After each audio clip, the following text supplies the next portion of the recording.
O texto sagrado lido esta noite, ela revela a falta de liberdade de culto dos primeiros cristãos do primeiro século. E nós concluímos que, apesar de todas as dificuldades, eles nos dão uma lição de mestrado em missões. O apóstolo Paulo, ele comandou a maior investida contra a igreja do primeiro século.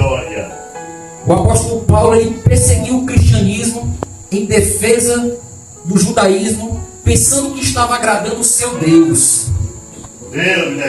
Não é isso, irmão? Que acontece com um muçulmano, com um budista, e até com o próprio cristianismo na Idade Média. Não era isso que acontecia. Eles pensam e pensavam que estavam defendendo a sua religião e agradando o seu Deus. Pois o apóstolo Paulo, ele cometeu o mesmo erro. Entretanto, ao perseguir os cristãos, o apóstolo Paulo, ele não sabia que estava perseguindo ao próprio Cristo. Que ele acompanhou no caminho de Damasco e disse: Saulo, Saulo, por que me persegues? E Paulo disse: quem é você? E ele disse: eu sou Jesus, a quem tu persegues. De repente Deus começa a usar o maior perseguidor da fé cristã. Deus começa a usar Paulo, inimigo número 1 da fé cristã. E em vez de Deus matar esse infeliz, Deus, ele começa a fazer uma coisa extraordinária.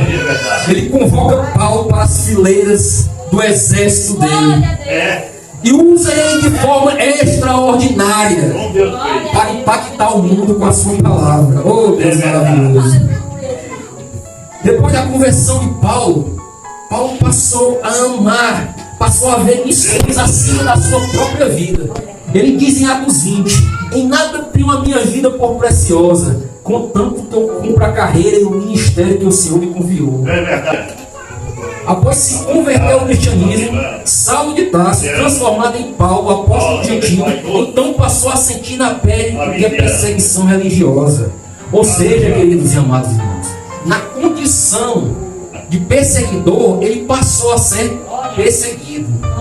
Paulo sentiu na pele o que é intolerância religiosa. Queridos e amados irmãos, a intolerância religiosa, ela vem marcando a história da humanidade.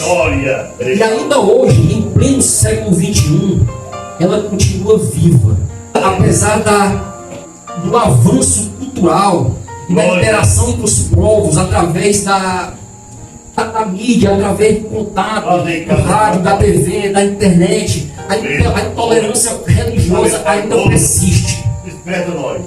A liberdade de culto ainda, queridos e amados irmãos, é uma conquista muito distante para aqueles países que ainda adotam o radicalismo islâmico, o socialismo na China e na Coreia do Norte, o hinduísmo na Índia e tantos outros países afora.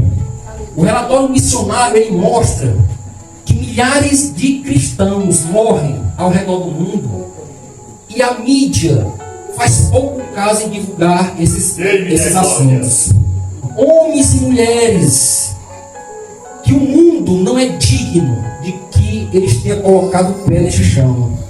Homens e mulheres mártires na igreja. E ainda hoje pastores no mundo afora morrem dizendo: abaixo do comunismo. Bendito seja o nome do Senhor. Mas assim, meus irmãos, como o sangue de Abel clamava na terra, o sangue de muitos missionários clamam.